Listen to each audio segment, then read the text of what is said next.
இருந்தாலும் சிந்தனை போயிடலாம். மனிதனை பற்றி நம்ம நிறைய சொல்லியிருக்கோம், மரணத்தை பற்றி நம்ம நிறைய பேசியிருக்கோம். மரணத்தை பற்றி பேசினாலும் இருந்தாலும் மரணத்தை பற்றி பேசினாலும் பேசலாம். ஒரு இது நான் சிந்தனைகளை கூட உங்களுக்கு கொடுத்துருப்பேன். குரூப்ல ஒரு தெருவுல ஒரு அம்மா குழந்தை பேர் காலத்துக்காக பிரசவ வழியில குடிச்சிட்டு இருக்காங்க. ஒரு பொண்ணு பேர் கால வழியில பிரசவத்துக்காக குடிச்சிட்டு இருக்காங்க. குழந்தை பிறக்க போகுது அப்படிங்கிற சூழ்நிலையில எல்லா உறவுகளும் நடந்தா கடிச்சு சீக்கிரம் குழந்தை பிறக்கணும் அப்படின்னு சொல்லி காத்துட்டாங்க. வழி வந்து போகுது, வழி வந்து போகுது. இந்த வழி வந்து போகும்போது பாத்தீங்கன்னா அந்த பொண்ணு சந்தோஷமா இருக்கு, வழியை பிடிக்க வேலை செய்யறாரு. இப்படி ஒரு சூழ்நிலை கொஞ்ச நேரம் குழந்தை பிறகு குழந்தை மட்டும் என்ன சொல்லியிருக்கேன், குழந்தை மட்டும் என்ன செய்யுது, குழந்தை மட்டும் அழுது, எல்லாரும் சிரிக்கிறாங்க. இது அந்த தெருவில் நடக்கக்கூடிய ஒரு நிகழ்வு. அதே தெருவுல ஒரு முதியவர் உயிருக்கு போராடிட்டு இருக்கிறாரு. உறவுகள் எல்லாருமே பெரிய சோகத்தோட உயிருக்கு போராடிட்டு இருக்கிற வந்து கவலைப்படுறாங்க. டாக்டர் வராரு, பார்த்து கடவுளை பார்த்து கைகழிட்டு போயிட்டாரு. நம்ம இறைவன் தான் பார்க்கணும் அப்படின்னு சொல்லிட்டு போயிட்டாரு. அவர் கொஞ்ச நேரத்துல மரணம் அடைகிறாரு. இது ரெண்டுமே ஒரே தெருல அடுத்தடுத்து பக்கத்துல இருக்கு. இது உலகத்துக்கு சொல்லக்கூடிய தத்துவம் என்ன? தத்துவம் இதுதான் இயற்கை. ஒரு பிறப்பு ஒரு இறப்பு, இது நாளெல்லாம் நடந்துட்டு இருக்கு. இது ஒண்ணும் பெருசு இல்லை. ஆனா இது ஏற்றுக்கக்கூடிய மனசு. ஒரு குழந்தை பிறக்குங்கிறது ஒரு வீட்டுக்கும் ஒரு தெருவுக்கு தான் தெரியும். ஒரு குழந்தை பிறக்கிறது ஒரு வீட்டுக்கும் ஒரு தெருவுக்கு தான் தெரியும். ஆனா ஒரு மரணம் ஊருக்கே தெரியும். ஒரு மரணம் என்ன செய்யும்? ஊருக்கே தெரியும். அப்ப பிறப்பு அதிசயமானதா இறப்பு அதிசயமானதா? இது ஒண்ணும் இல்லை, ரெண்டு வித்தியாசம் ஒண்ணும் இல்லை. ஆனால் வித்தியாசம் என்னன்னா, இது குடும்பம் சிரிக்குது, அது ஊருக்கே தெரியுது. இது குடும்பம் சிரிக்குது, அது குடும்பம் அழுது. யோசிச்சு பாருங்க, ஊரே சிரிக்கல. குழந்தை பிறந்தால் வீடு சிரிக்கி சந்தோஷம் வருது. ஒரு இறப்பு நடந்தால் ஊருக்கே தெரியுது, உறவுகள் அழுகிறாங்க. ஆனா ஊருக்கு தெரிகிற இந்த இறப்பு வீடு அழுகக்கூடிய சூழ்நிலைகள்ல நிறைய பேருக்கு சந்தோஷம். யாருக்கெல்லாம்? விறகு வெட்டுறவனுக்கு, குணம் எரிக்கிறவனுக்கு, தள்ளு வண்டியா தேடி தள்ளிட்டு போறவனுக்கு, ஆடல் பாடலாம் பண்ணுவாங்க. அதுல டான்ஸ் என்னமும் பாடுறவங்க, அதுக்கு ஒப்பாரி பாடல் படிக்கிறவங்களுக்கு, மாலை வியாபாரிக்கிறவனுக்கு, பட்டாசு போறவனுக்கு, இப்படி பல பேருக்கு என்னது இந்த மரணம்? கொண்டாட்டம். ஏன்னா இறப்புங்கிறது தன் வீட்டுக்கு கஷ்டம், பிறருக்கு என்னது லாபம், அது மகிழ்ச்சி. இது ரெண்டுமே நடக்குது. ஆனா ஒரு மரம் வெட்டப்படுது, இன்னொரு மரம் கொடுக்கப்படுது. ஒரு பஸ் வந்து நிக்குது, இன்னொரு பஸ் புறப்பட்டு போகுது. ஒரு பஸ் வந்து நிக்குது, இன்னொரு பஸ் என்ன பண்ணுது, நல்ல காய்ந்து கிளம்பி போகுது. அப்போ ஒரு உயிர் இங்க வருது, இன்னொரு உயிர் இங்க வெளியில போகுது. தினந்தோறும் ஹாஸ்பிட்டல்ல குழந்தைகள் பிறந்துட்டே இருக்காங்க. தினந்தோறும் ஒரு பக்கம் சுடுகாட்ட பிணங்கள் எரிச்சுக்கிட்டே தான் இருக்கு. இது நாளெல்லாம் நடக்கக்கூடிய விஷயம். ஆனால் இந்த பிறப்புக்கும் இறப்புக்கும் ஒரு வித்தியாசம் இருக்கு. என்னன்னா, ஒரு குழந்தை பிறக்குதுனால் அது பொறுப்பு ஒண்ணும் கிடையாது, பெருசு ஒண்ணும் கிடையாது. ஒரு மரணம் ஒரு ஆள் அடைகிறான்னா அவன் உணர்த்தும் பாடம் நிறைய இருக்கணும். அவன் உணர்த்திட்டு போகணும். அந்த பாடத்தை அங்க இருக்கிறவங்க உணர்த்திட்டு போகணும். அது மிகப்பெரிய சுமை, பொறுப்பு இங்க எல்லாருக்குமே. இங்க உனக்கு எனக்கு என்ன பொறுப்பு இருக்கு? நான் இங்கு பிறந்தேன், நான் இங்கு வாழ்ந்தேன், நான் இங்கு இறப்பேன், நான் இறப்பு கட்டி நான் இங்க கொண்டே உருவாக்கி வச்சுட்டு போகுதுங்கிற ஒரு பொறுப்புகளை நீங்கள் சுமந்து கொண்டிருக்கிறது. அந்த பொறுப்புகளை சுமந்துட்டு இருக்கிறவங்க நினைப்புகள் இருக்கு, நினைப்புகளே இருக்கு. நான் பொறுப்பை சுமந்துக்கிறேன், நான் பொறுப்பை சுமந்துக்கிற நினைவுகள் உங்கள் மனதுக்குள் இருந்துகிட்டே இருக்கணும். நினைவுகள் இருக்கிற பட்சத்தில் அந்த நினைவுகளை செயல்படுத்துறதுக்காக வழி நடத்துங்க. நினைவுகள் இருக்கிறது அதை விட்டாதீங்க.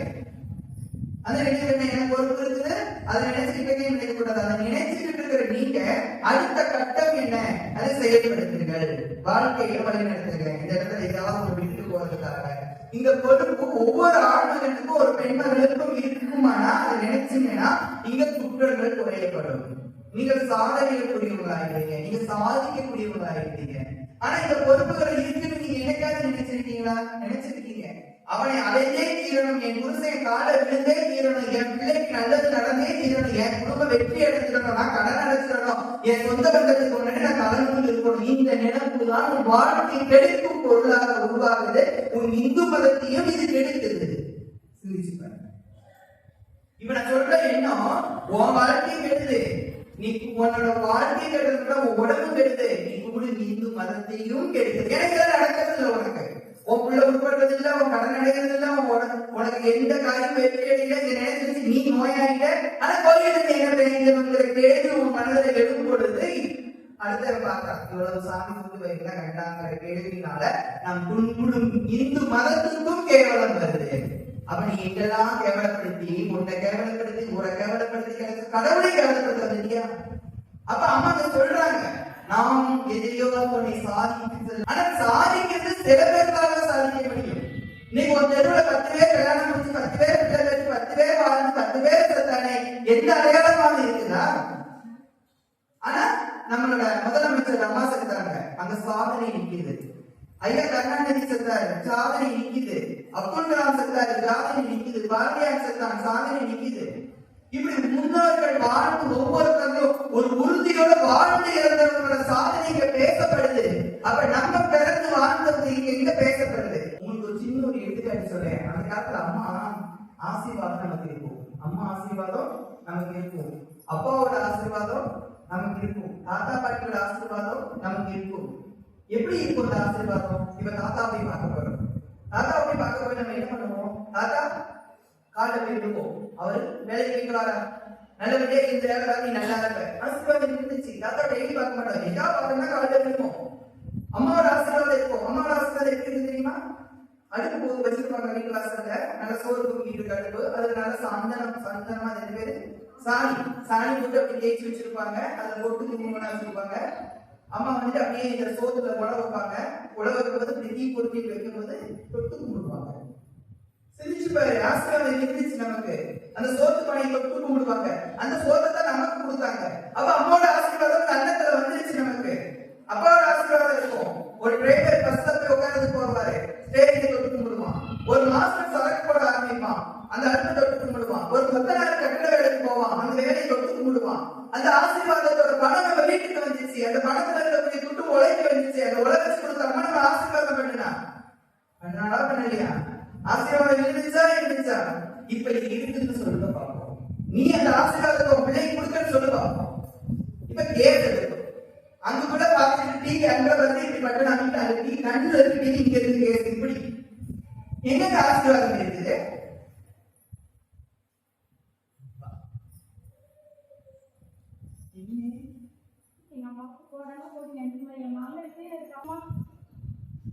நான் சொன்னது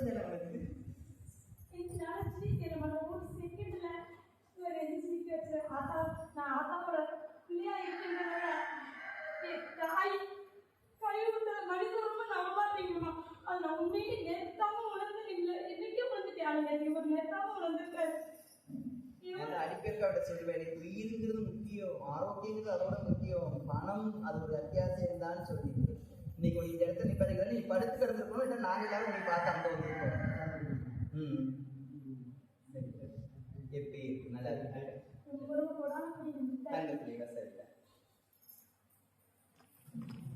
அப்போ என்ன சொல்லிட்டு இந்த ஆசீர்வாதம் எல்லாரும் வீட்டுல இருக்கணும்.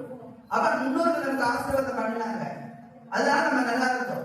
ஆனா இந்த ஆசீர்வாதம் எங்க இருக்குது, எண்ணத்துக்காக இருக்குது, ஏன் இல்ல சிந்திங்க. அப்ப இந்த ஆசீர்வாதம் நீங்க இல்ல, இறைவனோட வழிபாடுகளும் நீங்க மறந்து போனது. இறைவனை இப்ப கும்பிடுறதுக்கு ஒரே காரணம் தான் வச்சிருக்கோம், குறைகளை சொல்லி வேண்டியவர்கள் நடக்குங்கிறதுக்காக இப்ப இறைவனை கொண்டு வந்து கும்பிடுதீங்களே தவிர இறைவனை கும்பிட்டால்தான் நல்லது நடக்குங்கிற எண்ணம் எத்தனை பேருக்கு இருந்துச்சு? இறைவனை கும்பிட்டே ஆகணும், கடவுளை கும்பிட்டே ஆகணுங்கிற எண்ணம் எத்தனை பேருக்கு நடந்தது? சிந்திச்சு பாருங்க. அப்போ இறைவனை சிந்திச்சுக்கிட்டே இருங்க. நமக்கு ஏதாவது ஒண்ணு விட்டுட்டு போறோம். அப்ப நம்ம முன்னோர்கள் இங்க விட்டுட்டு போயிருக்காங்க, நமக்கு நிறைய விஷயங்களை விட்டுட்டு போயிருக்காங்க. பிள்ளை பக்கத்துக்கு கல்யாணம் முடிக்கிறதுக்கு சாதனை கிடையாது. அந்த சாதனை அதை நினைச்சு நீங்களா ஒரு பைத்தியக்காரன் நம்ம பண்ணிக்கிட்டு இதுதான் வாழ்க்கை நினைச்சு வாழாதீங்க. அதை தாண்டி வாங்க, ஆன்மீகத்துக்குள்ள உட்காருங்க. அந்த ஆன்மீகம் என்ன சொல்லுதுன்னு பாருங்க. உலகத்துக்கெல்லாம் எடுத்து சொல்லுங்க, உலகத்துக்கெல்லாம் எடுத்து சொல்லுங்க. அந்த உண்மையோட ஆசீர்வாதத்தை எல்லாத்துக்கும் உருவாக்குங்க. அப்படித்தான் அம்மா உங்களுக்கு எதையாவது ஒண்ணு செய்துட்டு போங்க. ஆனா எதையாவது தினமும் பிறக்கிறீங்க, தினமும் சாகுறீங்க, தினமும் இருக்கிறீங்க, தினமும் சாகுறீங்க. இப்படி இருக்கக்கூடாது. கடவுள் மேல நம்பிக்கை கொள்ளும் பொழுது நீங்க 50 இதுக்கு நிறைய எடுத்துக்காட்டு சொல்லிருக்கு. நம்மளோட திருமலை கோவில் நம்மளுக்கு இந்த உலகத்துல நம்ம எது ஆட்சி பண்ணிட்டு இருக்குது அப்படின்னு பாத்தீங்கன்னா உணர்வு இருக்கணும். இப்போ ஒரு நல்லது ஒரு கெட்டது, இந்த ரெண்டு நான் உங்களுக்கு ஒரு சொற்பொழிவாவே சொல்லியிருக்கேன். ஒரு நல்லது ஒரு கெட்டது. இன்னைக்கு நீங்க நல்லதை அனுபவிக்கிறீங்கன்னா இதுக்கு என்ன வேணும்? உடம்பு வேணும். நீங்க துன்பப்படுறீங்கன்னா அதை அனுபவிக்கிறதுக்கும் இந்த உடம்பு வேணும். இது ரெண்டும் உனக்கு தான். நல்லதையும் நீ தான் சிரிச்சு அனுபவிக்கிற, அதுக்கு உடம்பு கண்டிப்பா தேவை. கெட்டதையும் நீ தான் அழுது அனுபவிக்கிற, இதுக்கும் உடம்பு தேவை. அப்ப இந்த உடம்பு ஆரோக்கியமாக இருக்கணும்.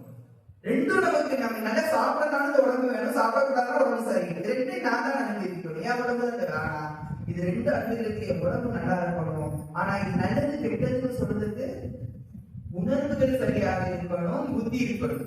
புத்தி தான் இந்த உடம்பை இயக்குது.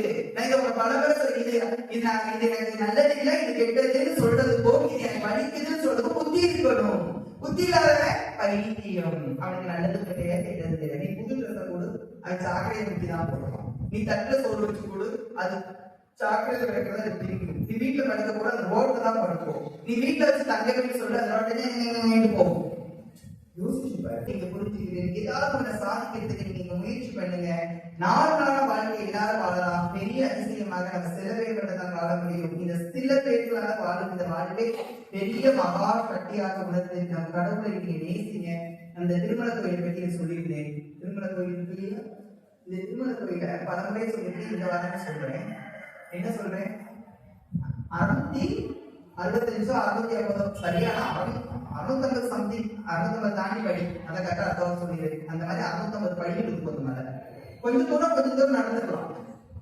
கீழே இருந்து கொஞ்சம் தூரம் நினைத்து இருக்கும். பிறகு சரியா இருக்கும், பிறகு இப்படி போகும். கொஞ்சம் கஷ்டமா இருக்கும். ஆனா கிழடு நடக்க முடியாது. இப்ப இந்த கிழடு என்னால முருகனை தரிசிக்க முடியும். எப்படி? ரோடு போட்டாச்சு. கார்ல சொல்றன்னு போய் முருகன் முன்னாடி போய் இறங்கலாம். பைக்ல போய் முருகன் முன்னாடி இறங்கிக்கலாம். இந்த ரோடு யார் போட்டா? முருகனே வந்து போட்டாரா? இல்ல நீங்க எல்லாரும் சேர்ந்து பணம் பிரிச்சு நீங்க ஆளுக்கு ஒரு நாள் போய் அந்த காலத்துல மாதிரி வேலை பார்த்தீங்களா? அதுவும் கிடையாது. அது ஒரு அருணாச்சல செட்டியார என்னமோ சொல்லுவாங்க. அருணாச்சல சரியா பேர் சொல்றேன். அருணாச்சல செட்டியார் ஒருத்தர் ஒரு செட்டியார் கட்டியிருக்காரு அந்த கோவில். அந்த செட்டியார் என்ன பண்ணிருக்காருன்னா பெரிய கோபுரம் கட்டியிருக்காரு. இப்ப முருகனுக்கு தெரியும், பெரிய கோபுரம் கட்டியிருக்காரு. அது மட்டும் 7 கோடி ரூபாய். அந்த கோபுரம் மட்டும் வேலையெல்லாம் அது பல கோடி ரூபாய் இருந்துச்சு. ரோடு போட்டு எல்லாம் செஞ்சுருக்காரு. ரோடு போயிட்டு அது பண்ணிருக்காரு தனியா. இப்ப இந்த கிழடு என்ன பண்ணுது? கார்ல போய் அங்க போய் நிக்கிறேன். இப்போ இந்த கிழடு கார்ல போய் முருகனை தரிசிக்கிறதுக்கு முருகன் காரணமா, அருணாச்சல செட்டியார் காரணமா? அருணாச்சல செட்டியார் தான் காரணம். ஒவ்வொருத்தவங்களும் நினைக்கிற முருகன் கோயிலுக்கு படியேறாமல் போறவங்க அத்தனை பேரும் முருகன் கோவிலை வேண்டு அத்தனை பேருக்கான நன்மைகளும் செட்டியாருக்கு தான் பேசுறேன்.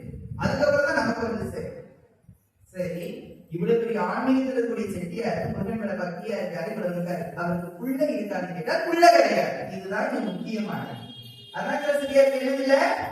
புள்ள கிடையாது. கோடி சொத்து இருக்கு. ஆனால் அவர் இறைவனை வெறுக்கல, இறைவனை நேசிக்கிறாரு. இறைவன் தான் என் அப்பன், இறைவன் தான் என்னோட குழந்தை, இறைவன் தான் என் வாழ்க்கையில நேசிக்கிறாரு. அந்த நேசிப்பு தான் கடவுளுக்கான பணிகளை செய்தாரு. இன்னைக்கு அவர் இறந்தாலும் காலமெல்லாம் அந்த ராஜகோபுரம் அருணாச்சல செட்டியார் பேரை சொன்னிச்சுன்னா அதுதான் வாரிசு, அதுதான் இந்த வாழ்க்கையில அவர் செய்த சாதனை. அந்த சாதனை அந்த மனுஷன் நிரூபிச்சுட்டான். இனிமேல் அவர் செத்தாலும் நம்ம பேசப்படக்கூடிய ஒரு பெருளாவோ அவர் சாகக்கூடாது. இந்த பல கோவில் அவரால் கும்பாபிஷேகம் நடந்தார். அவர் சாதிச்சுட்டாரா? முருகன் எங்கே படைச்சாரா? சாதிச்சுட்டு இருக்காரு. அப்படி ஒரு மனுஷன் இந்த கிருஷ்ணாபுரத்தில் வாழ்ந்துட்டு இருக்கிறாரு. உயிருள்ள ஒரு மனிதன். எனக்காக அப்படிப்பட்ட மகான் இருந்தால் அந்த மகான் காலையிலே அது நமக்கு பெரும் சக்திகளாக இருக்கும். அந்த ஆசீர்வாதம் நம்மை வழிநடத்தும். இப்படிதான் நீங்க உங்களுக்கு நான் பல கதைகளை சொல்லிக் கொடுத்துருக்கேன். கதைகளை நடந்துட்டு இருக்காரு. ஆனாலும் நம்ம மனசு ஏக்கம் எடுத்து எங்க ஏற்கிறது போது சரி. அந்த முருகன் கோயிலை கேட்டாங்கல்ல, இன்னைக்கு கோவிலை கேட்டாரு. அந்த கோவிலை கேட்ட ஒரு அம்மையார் இருக்காங்க. அவர் யாரு? ஒரு அம்மா இருக்காங்க. அவங்க பேரு சிவகாமி பரதேசி அம்மையார் பேர். அவங்க பேர் பரதேசி சிவகாமி பரதேசி அம்மையார்னு அவங்க பேர் வச்சிருக்காங்க. அவங்களோட சமாதி எங்க இருக்குது? அவங்களோட கோவில் எங்க இருக்குது? அவங்க இறந்தது நம்ம சமாதின்னு சொல்லக்கூடாது. அவங்க அடக்கமான கோவில் எங்க இருக்குது? அதாவது தெரியுமா எனக்கு? ஆனா ஒவ்வொரு கோவிலுக்கு போனோம்னா அங்க கூட அப்பனையா அங்க ஆத்தாலே பார்க்க மாட்டேன். அந்த கோவில் யார் உருவாக்கப்பட்டா? அந்த கோவில் உருவாக்கப்பட்டவங்க இப்ப எங்க உறங்கிக்கிட்டு இருக்காங்க? ஆழ்ந்த உறக்கம் அவங்க எங்க உறங்கிக்கிட்டு இருக்காங்க? அந்த இடத்துல போய் ஒரு 10 நிமிஷம் உட்கார்ந்துட்டு வருவோமா? அவங்களோட தன்மையை அடைஞ்சிட்டு வருவாங்கதான் நான் ஓடுறேன். போய் அந்த கோவிலோட அடையாளம் என்ன? அங்க யார் உருவாக்கப்பட்டாங்களோ உருவாக்கப்பட்டவங்களை நேசிச்சுட்டு வரணும். அவங்களுக்கு கொடுக்கிற மரியாதை தான் அந்த முருகனுக்கு கொடுக்கிற மரியாதை. அவ நம்ம மலைக்கெல்லாம் போயிட்டாரு. போயிட்டு இருக்கிற கூட ஒரு வண்டி மரச்சா மாரியம்மான்னு ஒரு திருக்கோவில் இருக்கும். அங்க ஒரு புத்தெல்லாம் இருக்கும், ஒரு கருமசாமி இருக்கும், வண்டி மரச்சா மாரியம்மன் கோவில் இருக்கும். ரோட்ல போய் படுத்துக்கிட்டாலாம் ஒரு தேங்காய் விடல் கேட்டு. எனக்கு தேங்காய் விடல் பண்ணாம வண்டி போய் பஸ்ஸ போய் மறைச்சிருக்காங்க. கல்யாணம் பொண்ணு போயிட்டு இல்ல அந்த கோயில டைட்டில ஒரு தேங்காய் விடல் பண்ணணும். அவ அந்த தேங்காய் விடல் சாப்பிட்டு போகலாம். ஒருத்தங்க இருக்காங்க கல்யாணம் முடிச்சு பஸ்ல போயிட்டு இருக்காங்க. இவ குறுக்க போய் படுத்துக்கிட்டா. பஸ் விட்டு ஒரு பஸ்காரங்க கூட எதிரிமா யாருமா இப்படி படுத்துருக்காங்க. தூக்கடிக்காக தூக்க முடியல. எங்களுக்கு கடன் கொடுக்காம ஒருத்தன் போயிட்டு இருக்கான். ஒருத்தர் போயிட்டு என் கடனை கொடுத்து வர சொல்லிருக்கிறாராம். அப்படி யார் கடனை கொடுத்தா என்னன்னு கேட்கும்போது சொல்றானா, உள்ள வேற ஒரு கல்யாணம் பொண்ணு ஒரு மாப்பிள்ளை உட்கார்ந்து இருக்காங்களா? ஆமா. கல்யாணம் முடிஞ்சா என்ன செய்யணும்? உங்க தேங்காய் பண்ணி கொடுப்பாங்க. கொடுத்தானா? கொடுக்கல. அதனாலதான் வழி மறைச்சிருக்கேன். நான் தான் வண்டி மறைச்ச மாறியமான்னு சொன்னானா. டக்குன்னு மறைஞ்சா தேங்காய் உடைச்சாங்க. அதுக்கப்புறம் மறைஞ்சா வண்டி போச்சு. அப்ப ஏற்பட்ட மாரியாத்தாள் கோவில் பக்கத்துல இருக்கா அம்மையார். இதெல்லாம் புரிஞ்சுக்கிடணும். இது ஏன் உங்களுக்கு சொல்றேன்னா, அந்த அம்மா கோவில் கேட்டது ஒரு பரதேசி அம்மையார். பரதேசினா கல்யாணம் முடிக்காம பரதேசமா போயிருக்காங்க. எதுக்காக? ஆன்மீகத்தை உருவாக்கணும்ங்கிறதுக்காக, அந்த முருகனை நம்ம உருவாக்கணுங்கிறதுக்காக நம்ம பரதேசியானாங்க. இன்னைக்கு அதை போய் நம்ம பல பேர் கொண்டாடுறோம். கூட்டமா போய் அவரை கூடுறோம், அவரை தரிசிக்கிறோம். அதுக்கு காரணம் யாருன்னா அந்த அம்மா. அந்த ஒரு பெண்மணி தான் அந்த கோவிலை உருவாக்குனார்.